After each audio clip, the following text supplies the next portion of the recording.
confidant. Welcome to another episode of Confidently Insecure, the podcast where we're absolutely sure we don't know everything.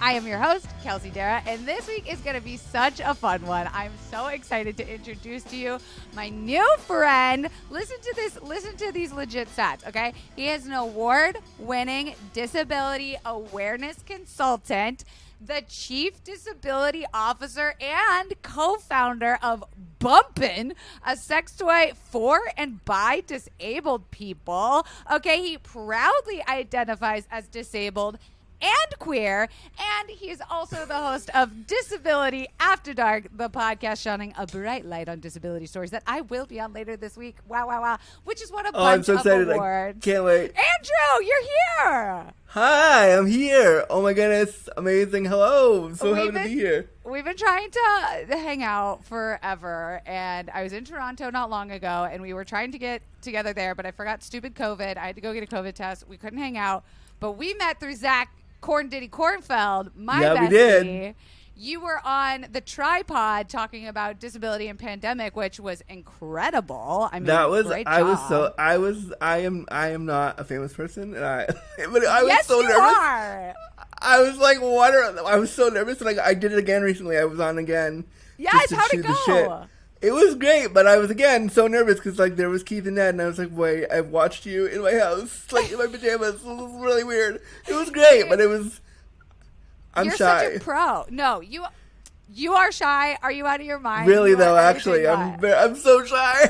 No way! I never would have guessed it. You literally talk for, a living, and I guess people assume the same thing about me, but I also am just so I'm super shy. When Ned and Keith were there, I was like, oh, what do I do? Aren't they just the biggest dorks? I was like, all three of them were such huge dorks. And I was like, wow, okay, I can sit right in here. It's good. We're safe. Yeah, truly those guys are the most, even Eugene, who people think is some high fashion intellect, they're all just human dork They're just people. Dorky human people that want to do a thing. Isn't that all of us? We all just desperately want to be liked and do something. Yeah, basically. Yeah, exactly. Oh, well, I'm so glad we finally got to do this. I've been wanting to have you on since we spoke, and I mean, let's just get right off the bat, who the fuck are you, Andrew? What do you do and why? Who the fuck am I? Well, I'm a disability awareness consultant, and I talk in most of my life in everything I do about disability. I'm a wheelchair user. I am super queer. Hell yeah. I'm 38. What's your star sign? Taurus. Oh, hard worker. We love to see it. Hard worker, but also pro procrastinator. Could sit and watch 10 episodes of one show and be like, oh yeah, I had work to do. Yeah, I just forgot about it. It's fine. I saw a TikTok yesterday that was life is falling apart, and it's just this girl sitting there. It's my life is falling apart, and then the next shot was her laying down. It was has a little lays instead. That's me. Always just trying to have a little lay. I just need a little lay. Yeah, I mean, I need a big lay too, but. Okay, well, so listen. You have your podcast, Disability After Dark, which talks all subjects. You tell the confidants just a couple of the topics you've talked about. Wow. I mean, we started off as a sex podcast, a sex and disability podcast, because there was nothing out there like that at the time. So I was like, well, let me make one. And then after about a year and a half of talking exclusively about sex, everything from how to have sex in your wheelchair to how to have anal sex as a disabled person. I was like, I'm bored of sex. I want to do more, but I don't want to start a whole podcast. So I just kind of pivoted and was like, well, let me tell stories around disability, because we don't talk about disability enough anyway. So Disability After Dark seems like a great pivot into just telling a story. And so now I've done everything from the importance of disability housing and accessible housing to I'm doing a series on the show right now all about poo called This Shit Is Real, where I talk about gastro issues and disability. So I do a whole bunch of different things in the platform where I get to play with talking about disability and making sure disability is in every part of the discussion. See, I feel like a kindred spirit with you because I feel like I can talk about shit and have my face and my vagina be like the first things you see on the internet when you Google me. But also, the things I'm saying are important, you know? Right? Exactly. Yeah, like, I've done porn. You can see my dick on the internet if you want to. That's fine. But I have other stuff I want to say. But, like, you really need to hire me to, like, make the world better. Like, I can't. Yeah, right? You should be also listening to me very seriously. All the time, right? Yeah, so, like, I use my platform as, like, it's my therapy almost, where I get to just talk about what I want to talk about and hope that people like it. Yeah.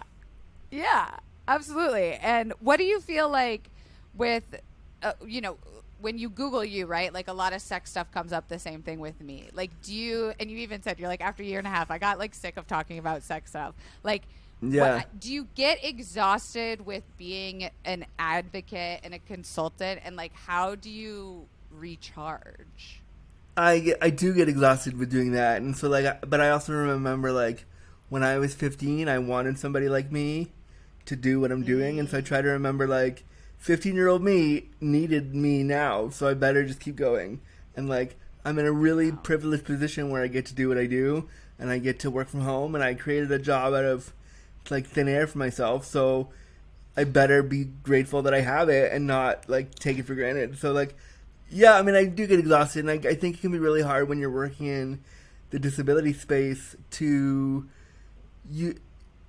because it's such an oppressed community that's been so oppressed by everyone. If you don't say exactly what they want you to say and exactly how you're supposed to speak about a certain thing, there can be some, like, infighting, and so that gets exhausting, and, like, so I do get really tired, and how I recharge is, like, a lot of Grey's Anatomy, a lot of like just stupid, mindless television that doesn't really like, and murder shows and murder podcasts. Like I like all that stuff. So really big on true crime. But yeah, I mean, I think doing all that stuff is, and being an advocate and putting myself out in the public eye and kind of creating this image of who I'm supposed to be is really hard, and it's not easy. And there are days where I just don't love it, but I'm also really thankful that I get to do it. Yeah, absolutely. It's something I'm recognizing after writing like a mental health book and then currently writing a chronic pain book where I'm like, oh yeah, this is good for me also to just talk about. But when I'm not doing that, like it's my life and a job. It's like my identity and the way I pay my bills. Oh yeah, it's so enmeshed, and it's so hard to like be like, how much of yourself is you and how much of yourself is like the character you're putting out in the world, because like you want to have some of you that is not public, and it can be really hard. Oh, I got a lot of secrets y'all motherfuckers don't know about. I gotta keep shit in for me. There's some shit I will go to the grave without putting on. Oh the yeah, internet, there's stuff I'll never tell anybody about my life. Which is crazy, I feel like, to hear from both of us, because it's like we will literally talk about anything. About literally shit and like anything. So yeah. I have to ask, like, people always say, you know, like, oh, you gave me like the confidence, or like you gave me the, you know, gall to talk about something or to like step into my own. And I'm like, really? Because I don't always feel like the most confident person, and I still experience a fuck ton of shame. And do you like experience that, and how do you work through and about shame and guilt? And yeah, people tell me that all the time too. I get the same kind of like, wow, you're so confident, you're so like, your words help me, like, because I'm really active on Instagram, so I'll do a lot of Insta tweets where I'll talk about like how my day and all that kind of stuff, and so people will come back with, wow, your stuff is so like important to me, and I read your stuff all the time, and it helps me like see the world differently, and you're so powerful. I'm like, what? How? What are you talking about? Like, what? Yeah, who's this person that you're looking for? Because it's not me. And so I feel a lot of shame, and so kind of my superpower, I guess, is like leaning into that now and really talking about it and really giving language to it, because I think, especially in the work we do as like public-facing figures, we want to hide that stuff away. But I'm kind of going the other way. Like, let's dive in. Let's go right into it and talk about it. But even if it's uncomfy, because like people are feeling that way, and if I can shed some light for them to be like they don't feel alone, I'm gonna do that. 100%. And I feel like there's been this conversation around disability, especially during and after post-pandemic, and sort of like maybe right before the pandemic too, there was this sort of like media awakening of like, wait, oh my gosh, you mean we should be like putting disabled characters into our scripts and having like disabled people actually portray themselves? And like, did you notice that influx, and were you like, good for my bag, annoying for my conscience? I mean, I think it's tiring because like we've known forever there should be this representation, and disabled people forever have been like, yeah, we're way too late, like where the fuck is it? And even when we do it, it's not good enough because we don't have disabled people writing scripts, we don't have disabled people in the behind the camera, we don't have disabled people like actually making the production. So, you know, one of the things that I can talk about it now finally, one of the things that I got to do this year was consult for the new Queer as Folk coming out by the time we're recording this, like in 2 weeks. And so I got to consult for them over the last couple years, and they sent me the scripts, and I would give them my ideas, and I would say, what about this? What about this? Put disability in this way.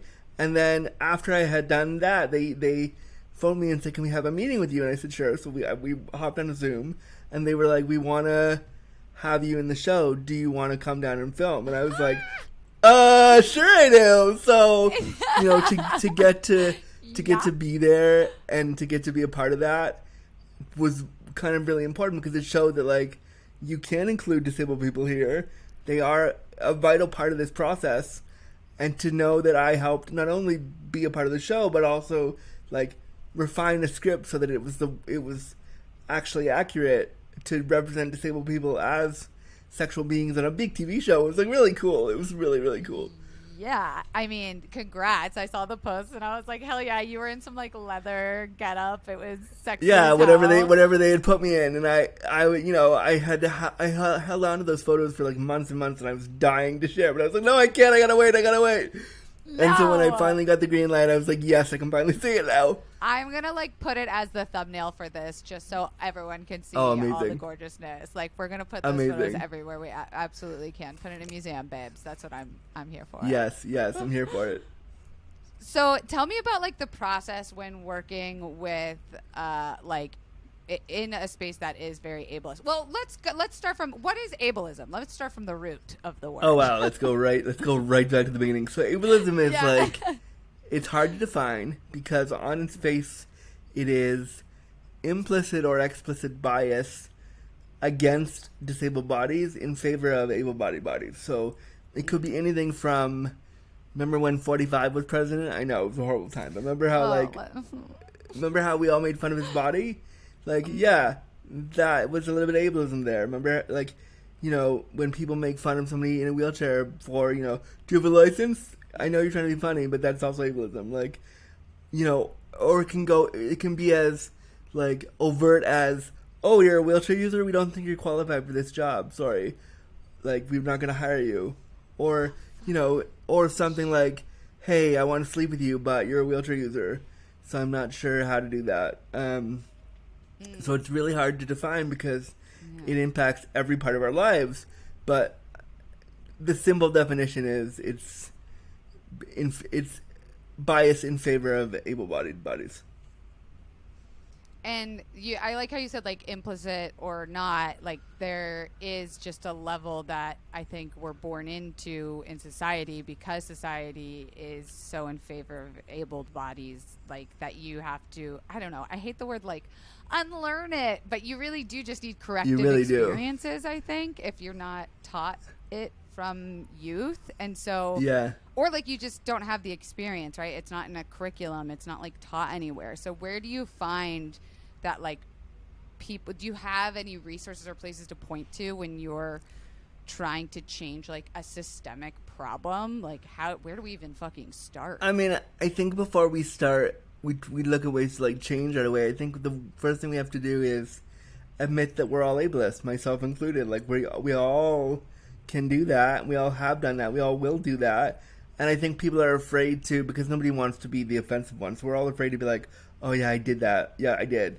But the truth is, like, we all have done. So before we even go to look to, like, the resources, we should like sit with ourselves for a minute and be like, oh yeah, I'm ableist. I've done ableist things. And I always say, like, doing ableist things doesn't make you a bad person. It just means you have stuff to work on. And I think, I think it's not so much if you make a mistake once, okay, fine. But if you make a mistake and then I ask you to not do it and you continue to do that, that's where I think the problem is. And I think we have to be aware of, like, in 2022, saying I just didn't know is, like, yes, that gets you far to a point, but then at some point it's like, but wait, you're going to hurt somebody. Why would you say that? Like, what you're saying is going to hurt someone. Oh, shoot. Are you still there? Yeah, I thought I lost you. It froze. I thought I lost you. It froze, and I was like, oh, no! I heard you say, what did I hear you say? What was the thing you finished on? I didn't hear, like, the last, like, 5 words. What did I finish on? I said, That makes it sound like you came on something. I'm sorry. You didn't come on anything. You were finishing a sentence. What did I finish? I probably said, I can't even remember, but I probably said, all of us can be ableist, and it just means you have some stuff to work on. Yeah. Like digging up old tweets. It's like people from 2008. It's different from 2022. I hate that when people do that. And it's like, well, remember when he said this? And it's like, well, but did he grow? Has he changed? Did people change? Has he proven himself to be a worthy society member? And when people do that on Twitter, I'm always like, well, what about your mistakes? Like, what if we went back on and looked at your tweets from 10 years ago? Did you say, have you said anything horrible? Like, who knows? Like, I'm sure if we go back on my tweets right now, I've said something horrible that I would probably wish to erase. Like, and now that I'm afraid.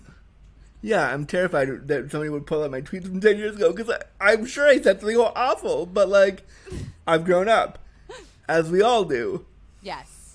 Yes. That's the point there, is I think, like, we all have access to learning. And, we've got the world in our hand with the fucking iPhone or a computer, or, like, access to internet, and, like, it's important to do the work, and, like, it's, not to blow ourselves up, but, like, that's why people like us are here, to help teach you and make you feel a little less shitty along the way. Or I don't know, like, do you like to punish people ever who are like a shitty person who's being ableist? Like, do you ever use the card to just really drill it in? I used to do that, but then I think that's such a shame, because it's fun to do that, and it's cool to get internet points when you call somebody out on Twitter, and it's really fun to watch them squirm for a second. But then I think, like, wouldn't it be better if I just taught them? If I use my lived experience to teach them? And I'm not saying that every disabled person needs to be a teachable moment, but, like, I think if I can do that, if I can be that person for somebody and give them a chance to look at things differently, I'm gonna do that. And rather than being like, yeah, you're a fucking ableist, like, no, okay, like, sure, like, I could do that. And I did that for a while in my activism, and that was fun for a while, but then it felt really kind of gross, and I was like, I'm not giving them anything to feel good about. I'm telling them they're assholes and moving on. And I see it so much on disability Twitter and disability spaces, where it's fun to be like, well, you're an ableist, fuck you, and then that's it. And it's like, well, but there's more to it than that. Case closed. There's nothing else you can say after that. Once you've pinned that in the coffin, and I'm terrified, right? Like, I'm sure we'll talk about, like, I don't want this interview to be about me. That's why I'm going on your podcast. But I definitely, we've, like, briefly glossed over that with when Zach and I were talking about how you were the person that really helped him identify as disabled. And okay, like, that made me cry. When he told me that, I had to stop and be like, what? Like, I read the email like 6 times, and I was like, oh, and it made me feel, like, so happy, because, I do my thing, and I'm a goof and whatever, and I don't think that, like, what I'm saying is impactful. And so then when someone like that says to me, oh, I think I'm discovering a part of myself that I didn't realize before, like, Zach is someone that we've all watched for years kind of grow into who he is now. And so, like, to see him say to me in an email privately, like, hey, I think you really, like, helped me get to this new place, I still, even thinking about it in Florida, like, wow, that's so cool. Yeah, I mean, he'll tell anyone who will listen, and you know, I'm glad he's talking more about it, and I know he's going to do a lot more work on it. But I want to talk about like the inter-community struggle, right? Like, is there hierarchy in the disabled community, just in terms of like, I don't know, who's doing it the best, who's doing the most, who's teaching? Like, I think that the way that I go back to it is there is a hierarchy, and I think the hierarchy is twofold. I think the hierarchy is who do we look up to, and I find a lot of disabled people, because they're so oppressed and they want somebody to like be angry about the oppression with, they'll look to like angry creators who are like, yeah, fuck you, you're an ableist. Like, I think, and that's great. I think if you need to have that part of activism for yourself, good. For me, it's like, I don't want to do that. My job is to build a bridge between non-disabled and disabled folks and be like, I want to teach you without shaming you. I think if we shame somebody, we're not moving the disability rights movement forward if I scream at you and say you're a fucking ableist. Like, that doesn't help anybody. So I think there are different points of activism, and I think there are different points of how you can enter into those worlds. I don't think that a hierarchy is good for anybody. I think we need to get rid of all that. I think there is a disability hierarchy, though. A lot of disabled people will say that certain types of disability, like wheelchair users or people with cerebral palsy like me, are less sought out than somebody with like a spinal cord injury or somebody with like who can walk and has disabilities. So I think we have to look at the lateral ableism, which is just the ableism within our own group, and figure out how we stop that, because I don't think it's fair.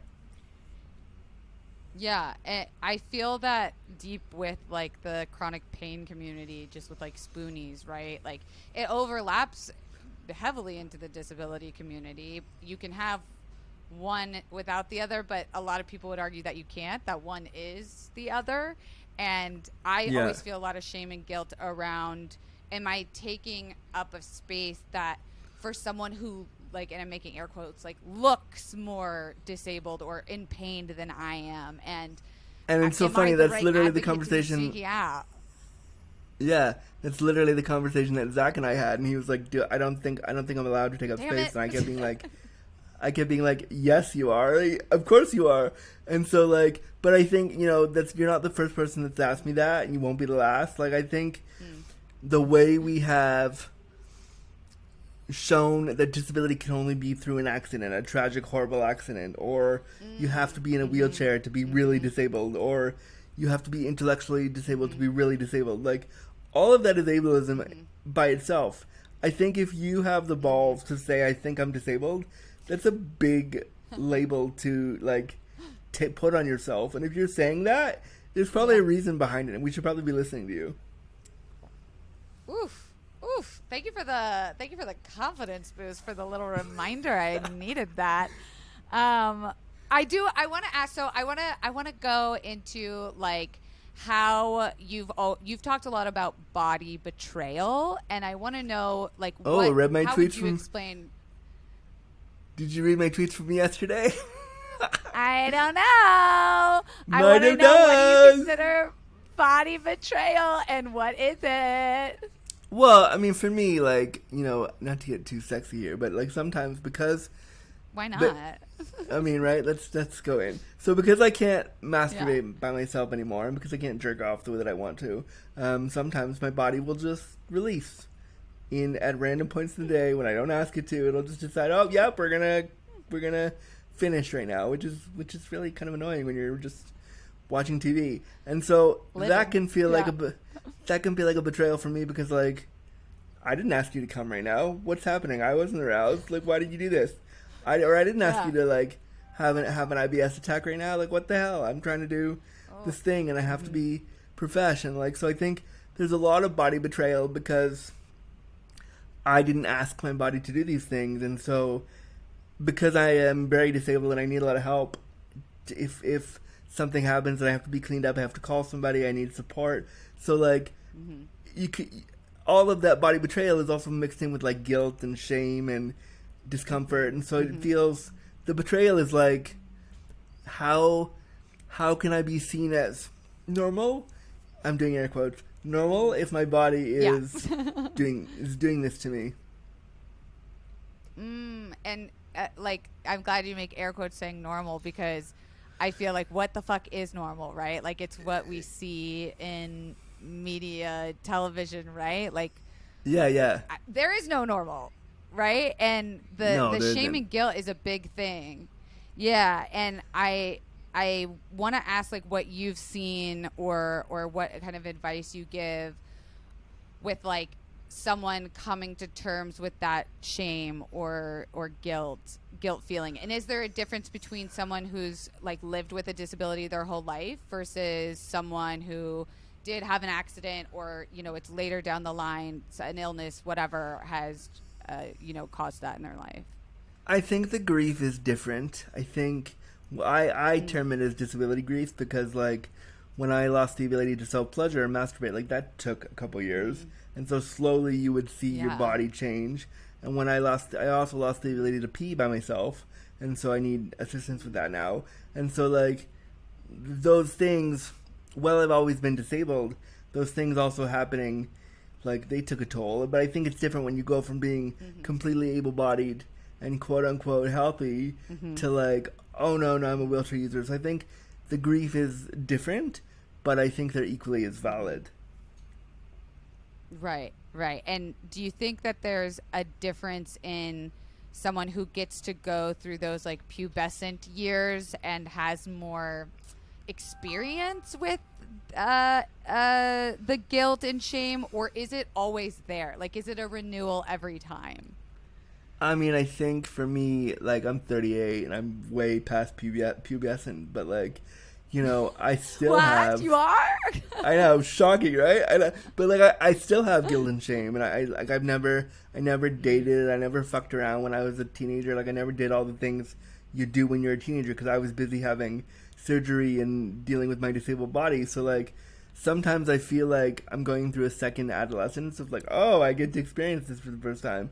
But then there's a shame of that also, of, like, I'm 38, I should have this, like, I should be hitting this milestone, and I can't. I should be, you know, moving in with a partner, I should be getting married, I should have, and all these things that I can't achieve. And so I think that, like, it can be really hard to navigate trying to figure out how you feel about these things, because when your disability throws you a curveball, like you can't do something anymore, all of a sudden all those teenage fears of, like, not feeling good enough, not feeling worthy enough, not being cool enough, all that stuff is still there.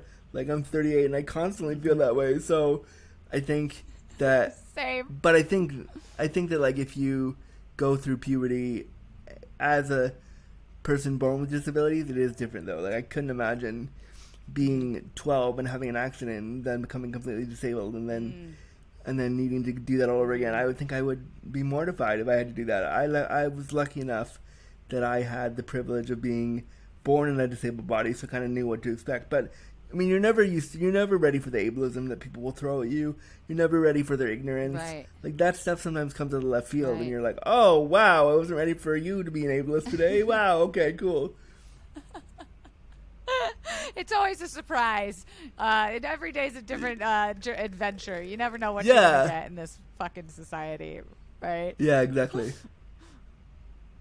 So I wonder too, like, if someone who is wanting to learn more about, like, the 101s with, whether it be, and again, we'll maybe cover this on your podcast, but, like, do you consider chronic pain under the umbrella of disability, or is there a world in which someone with chronic pain can get out of chronic pain and therefore no longer identify as disabled?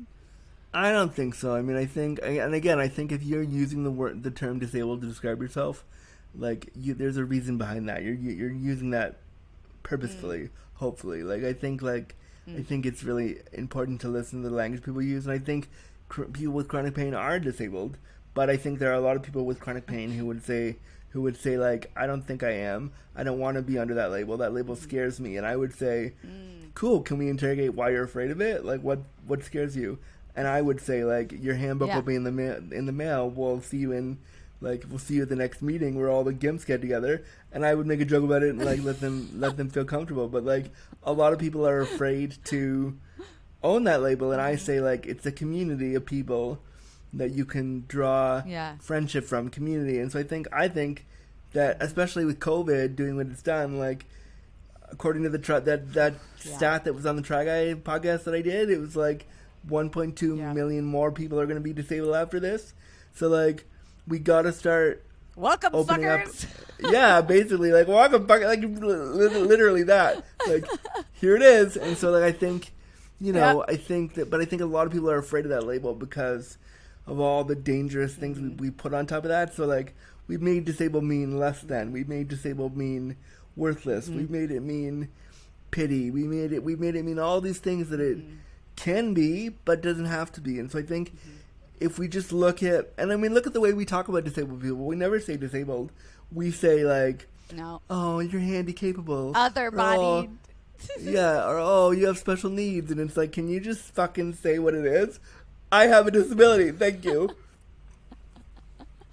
Yeah, I've definitely been guilty of using the other-bodied, and I'm like, well, I've heard that that's the preference for someone, and it's like, okay, but we've made an overwhelming societal agreement that like disability, fat, queer, like all these words aren't like hate words anymore. If the community has taken them back and is like proudly standing by them, and I guilty as charged. Fuck. But I wonder, like, speaking of community, now we're throwing another word on top of it. Like, we're also queer people. We're queer here. And how does that community differ, do you think, from, if at all, from our standard disability community? Oh, I mean, I think the queer community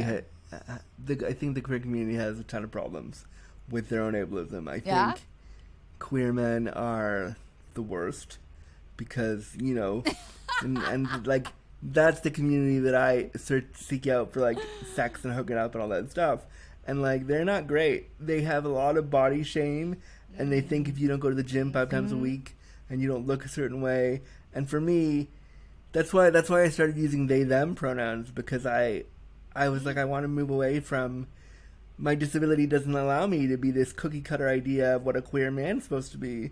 My disability is forcing me to do all this different stuff, and I want to just see how my theyness is connected to all this. So like I definitely am aware of my privilege. I'm definitely still read as a cis man. I get that, but part of me is like I want to explore what it means to not have to worry about all this stereotype stuff that my body, because I'm disabled and I'm a wheelchair user, my body can't do any of that. And so a lot of my experiences with queer men, like I've stopped dating. I don't really date anymore because it's a trash fire. What's the point?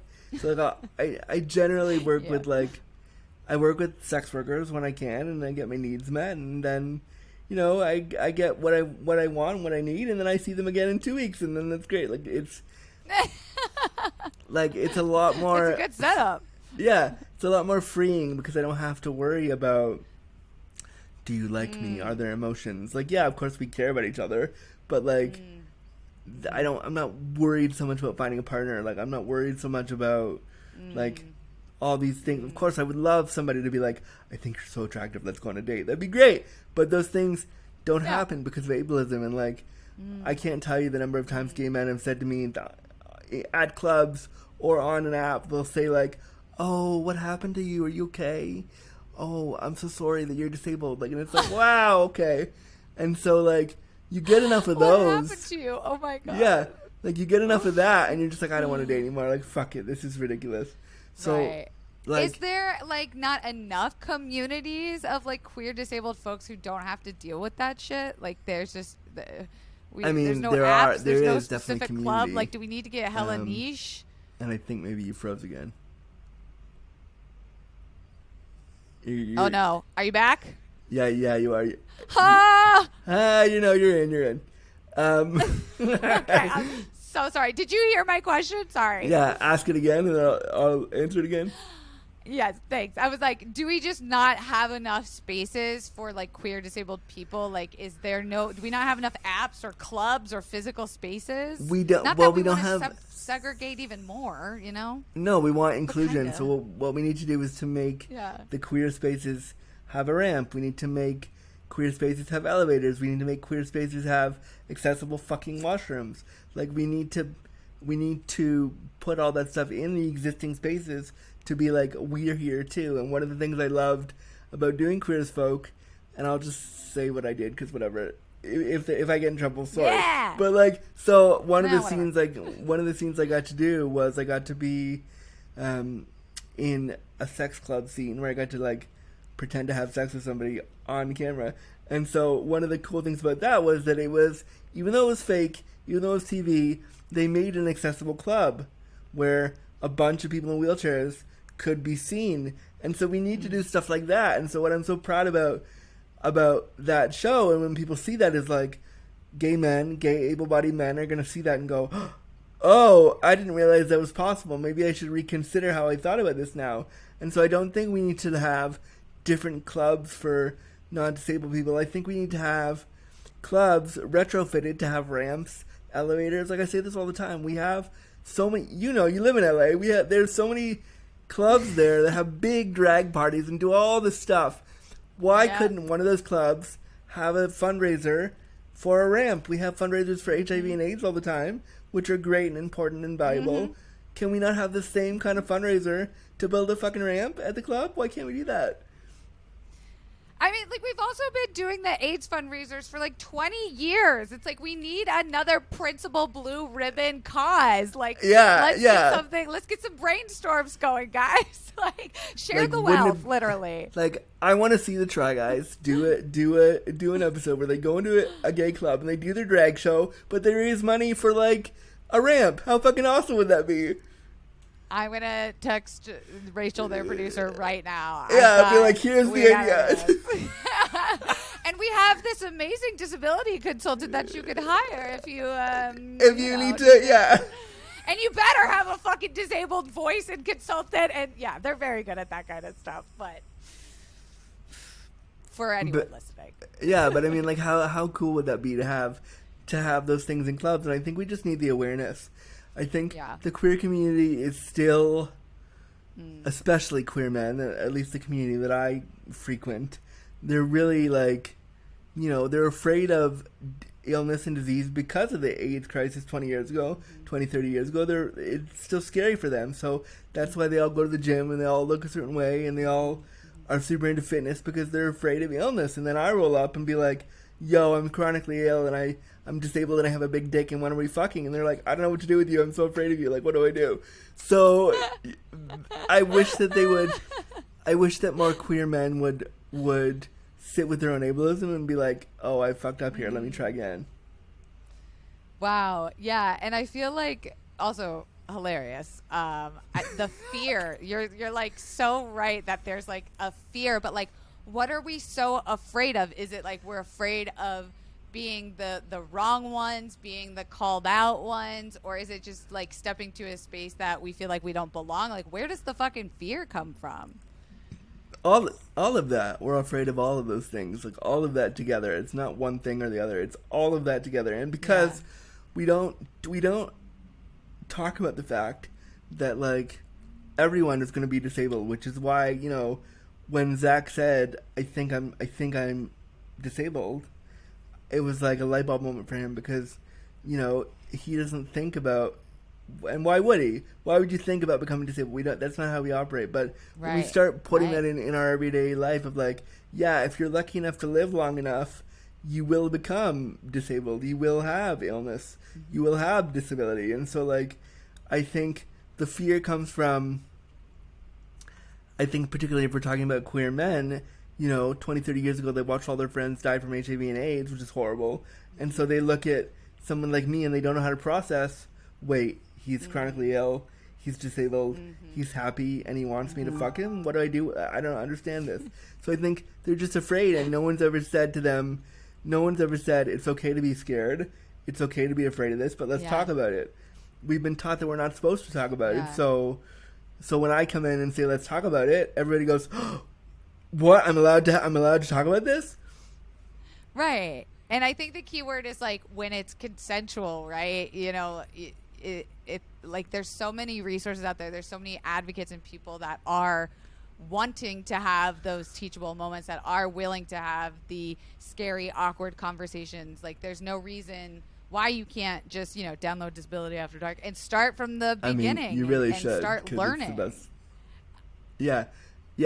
And those I think, early episodes. Yeah, the first 100 are really great. No, they're all amazing. But you know, to think about like that discomfort, and I think what I'm doing now in my activism and advocacy is like, let me sit with you and let me let you be uncomfortable, and that's okay. Like it's all right to be uncomfortable. It doesn't mean you're a bad person. I think where we get into you're a bad person territory is if I've asked you multiple times to stop doing this or explain to you why it's harmful, and then you continue doing it, and you're like, oh, I just didn't know any better. Well, but I told you though. So I think people's initial feelings of ableism are not, they don't make you bad. They just mean you have stuff to work on. And if you start doing the work, you'll start to see ableism everywhere and start to like change the way you behave to make sure that you're not being ableist. That's really all we can do, and do our best to make sure that we're not hurting someone else. Yeah. And then like where does like the sex and disability 101 start, right? Because I feel like there's the just societal ableism, and then how do we dig deeper? Like how do we go further into like just beyond the basic level of being an advocate or being an ally? I mean, I think the sex 101 starts with like, when you become disabled, you're going to want to have great sex, right? So why aren't we talking about it now? When you, like, I always say, like, you could run into the hottest disabled person in your whole life. You could be at the store and they could be in their wheelchair, like at the grocery store. You could be at a doctor's office and they could be there. You could, like, even if you don't become disabled yourself, you could meet somebody who you fall in love with who is disabled, and like you're gonna have to deal with that. So I think the sex 101 is like, when you become disabled, you're gonna want to have sex still too. And when you meet a disabled person, you might want to have sex with them too, or they might want to have sex with you. And I think that the thing you should do if you are, you know, if you're wanting to have sex with a disabled person or you're afraid of talking about that, consider why. Why are you afraid of talking about sex and disability? Because you don't want to say the wrong thing, or because you assumed they couldn't have sex, or because you assumed all this stuff. Like, I think before you get into like again, the same thing I said before you get into resources of like how to change it, you have to look in your own biases first and be like, what have I believed from the beginning? And then once I voice that without shame, because I think that's the problem too. A lot of people will voice their opinion or voice their misunderstanding, and then disability activists will go, well, you're wrong and fuck you, and it's like, okay, well, that you're not helping there. You're actually making it worse for somebody to learn. So my job, even when it's really hard, is to be like, let me just sit in the room with you and let's have a talk. Tell me all the things that you think are horrible. And when I give lectures at big universities, I'll say like, okay, does anybody have any ableist thoughts? Tell me. And they'll all sit there and they'll all be quiet and not wanting to offend me. And I'll say, I know what you're thinking, just say it. And I'll get emails 2 or 3 weeks later that are like, I wanted to ask you about your genitals, or I wanted to ask you about like this position, or I wanted to ask you like, how does this work, but I was too afraid. So I would say like, ask me the stuff that you're afraid of and we'll talk about it. And I think the way we get to really talking about sex and disability is figuring out first off what we're afraid of. And we're afraid of hurting the disabled person. We're afraid of offending them. We're afraid that their body won't look like the bodies we're used to. And you know what? Sometimes they won't, but it's still a human being in there, and that's okay. Yeah, and I think that that's so important too, is like to do a breakdown of your own fears and your own concerns, because I'd assumed it often has to do with fear of insulting or insinuating or assuming on someone else's behalf, is at least like, you know, some of the questions I get in my very limited sexual disability experience is like, I'm like, I'm okay. I'm more if your dick is in front of my face, we're past the point of like being cautious about hurting my feelings. Like, if your dick is in front of my face, where it happens. yeah, if your dick's in front of my face, I'm going to town. I'm figuring I want to do this. But I think also like the fear people have, and especially for you as a female identified person, I think people are really, they just don't want to say the wrong thing. And guys are idiots. Guys are really like not the smartest people in the world. Believe me, I know. I'm red as one. I've slept with many. They're just ridiculous. So I think but I think asking questions beforehand, before their dicks in my face, and I give them a chance to be like, hey, do you want to talk about some stuff? Or I'll say to them before we hook up, like, hey, I'm very disabled. Are you sure you're okay with that? Like, I give them 5 or 6 chances to opt the fuck out, because if they're too scared, then I don't want to deal with you. But, I mean, I think that the fear is also, like, what are people going to think when I say that I slept with a disabled person? What are they going to think of me if I said, yeah, my partner is in a wheelchair? What is society going to think of me if I agree to do this? Because, again, we've made this societal agreement that disability and sex is bad and wrong. So if you break that agreement, what does that say about you? People think, weird about you. So I think there's a lot of stuff in there as to why people are afraid. It's so funny. My initial reaction when you said that was like, who would think that? If anything, I wish I'd slept with more wheelchair users. And then I went, wait, is that also a problem? Is that also, like, when do we also get to, like, a kink? Is it the ever harmful? Thing. Like, are we ever? Yeah, the fetishization of it. Like, I mean, first of all, the fact that you could pronounce fetishization is, like, really, it's so hard to say. It's so hard to say. It's not easy when the bottom half of your mouth is numb. No, yeah, it doesn't work.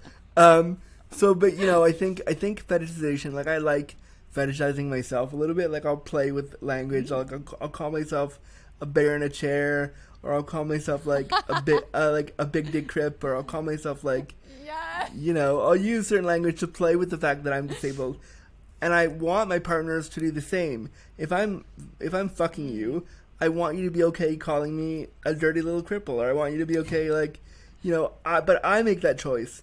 That doesn't work for everybody. And I think when you dehumanize the person, if you're dehumanizing them without their consent, that's totally different. But if I said to you, like, I think it's hot when you call me a dirty little cripple or a bear in a chair or whatever it is, like, I think listening to the language disabled people want you to use, both in and out of the bedroom, is important. Giving them the agency to say, yeah, I want you to humiliate me right now as a disabled person. Like, that turns me on. But, like, I think if you did that, I had somebody once, had a sex worker once, who I won't see again. They were very nice, but we didn't click. And he came into my apartment, and he sat down before we started the session, and he goes, "Oh, you're so handy capable." And I went, "Wait a minute, hold on. Like, who taught you that?" And he goes, "Oh, I thought that's language that you guys liked." And I was like, "No, we didn't sign off on that." No. Collectively, we said no. And then we were halfway through our session. I'd already paid the money, so I was like, "Well, if you're here, so, like, I guess I'll work with you, fine." So we're in the middle of it, and he stops me halfway through, and he whispers in my ear, and I thought he was going to say something dirty, like, "Oh, you're so hot, do this, like, fuck me harder," whatever it is. And he goes, "You're such a good person." And I went, I literally stopped, I pushed him off me, and I went, "What'd you say?" And he goes, "Oh, I just said you're a good person." And I was like, "You don't know me from anyone. You don't know who I am. Why would you think that I'm a good person?" He goes, "Well, because you're in a wheelchair." And I went, I was like, "Okay, I'm 20 seconds from coming anyway. Just finish and leave. Like, can we be done?" Like, it was so... There are some people that are just a lost cause. You gotta know where to expend your energy. Yeah. And so, like, I remember, like, I'll never forget that. I know he meant well, and I know he didn't mean to be rude, and I understand all of that, but I just thought, what are you saying right now? And, like, some people have said, yeah, like what a horrible way to start. Like he could have said anything else, and I would have been like, sure, great. Anything else. Yeah. So it like stuff like that, and I think what people don't realize is like I have to give you permission to ask me those things. And if you were going to ask me, if you were going to say like, I think you're a good person because you're in a wheelchair, I really would have preferred you ask me before I'm like, you know, deep throating you and trying to get off. Like God damn it, I just want to have a good time here and you're ruining it. Andrew, literally, my chronic pain flare is so hot right now because you were making me laugh too fucking much. I love it so much. I thank you for it, and I applaud you for it. When someone can get me, if someone can get me to need an ice pack after a fucking podcast, then you know it's been a good episode. But I feel so honored that I got to do that. Yeah, I feel like I just gave the longest blowjob of my life, and I can go for a whole about 3 minutes before I need a break. Okay? Wow, I'm proud of some skill. All right. Wow. Fuck. Okay, Andrew, can you please come back? Because I feel like, of course, I didn't look at my outline. I knew I wouldn't need any fucking questions. I want to talk to you again. I think you're so great and funny. Will you please come back? Yes, please. I would love it. So I had so much fun. This is such a free flowing. Like you'll see when you do mine on Friday. It's a bit more structured, but I love it. This is great. This is awesome. I need structure. When I'm in my brain and I've had an Adderall, we can go to all sorts of different lands. But when we're on your podcast, I appreciate the structure in the ground. So please, amazing. Tell me Okay, what I'm ready. Do. I need that more of that in my life. Awesome. Good. Okay. Good. Well, Andrew, where can the confidants find you and your work, and how do you want to be found? The confidants can find me. First of all, you should be downloading Disability After Dark, which comes out every Saturday with new episodes and bonus episodes and bonus series and things I'm doing, all that stuff. So download that wherever you podcast right now. And then I'm really active on the Twitter and Instagram, so you can find me at Andrew Gurza 1, Andrew Gurza and the number 1 after it. And that's it. And then you can find me there. And you can hire me by going to my website, andrewgurza.com, and I give talks and I give writing tutorials and I help edit things to make sure that disability is in everything. So hire me there. I was gonna say I'll probably reach out to you off camera, obviously, about like my next book that I'm writing, because I've been like searching for consulting on it, and like here you are. I think you found the one. I would love to. I would be so honored. It'd be great. That would be. I will definitely have that conversation. And you'll definitely come back, and we're friends. And thank you so much for doing this episode. It was so fun. It was really a lot of fun. Oh, good. All right, confidants, make sure you follow Andrew. All the links are linked below. Duh. Listen to him and his podcast and follow him on all the socials. And we will see you next week. Bye, Andrew. Bye.